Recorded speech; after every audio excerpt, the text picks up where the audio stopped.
Sa mundong ibabaw, may mga bagay na hindi dapat basta pinapansin.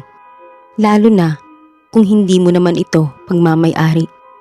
Ako po si DJO at sa gabing ito, isang kwento ng tukso, kasakiman at sumpa ang inyong maririnig. Ito ang Pitakang May Buhay. Hello po sa ating mga tagapakinig ng DJO Horror Stories. Isa na namang kwento ng katatakutan, minsan katatawanan, kilig at aral.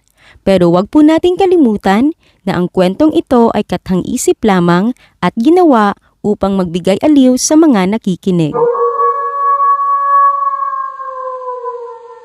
Sa isang masikip na eskinita sa Maynila, naglalakad si Maya pauwi galing trabaho. Gabi na at tila wala ng tao sa paligid. Hanggang sa may napansin siyang isang pitaka sa gilid ng kalsada.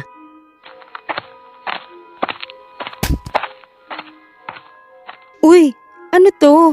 Pitaka? Maganda ang pitaka. Leather, mamahalin, at tila bago pa. Wala itong ID, walang contact, pero punong-puno ito ng pera. Parang, baka may nawalan nito. Pero wala namang ID. Anong gagawin ko? Sa likod ng isip ni Maya, may bulong. Tila may nagtutulak sa kanyang iuwi ang pitaka. Kinabukasan, sinama niya ito sa trabaho. Kasama niya sa opisina sina Lian at Tess. Hala, grabe girl! Jackpot ka! Ang ganda pa ng wallet. Sosyal! Sigurado ako imported yan. Kung ako sa'yo, shopping tayo. Maya, baka may dahilan kung bakit walang ID. Baka sinadyang iwan. O baka may sumpa. Hoy Tess, huwag kang killjoy. Blessing yan. Hindi mo ba gusto ang bagong bag, sapatos at kape? Starbucks tayo, let's go!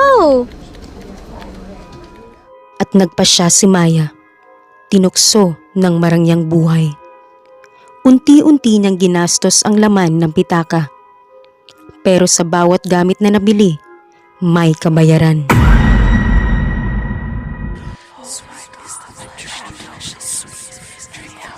Una, hindi na siya makatulog.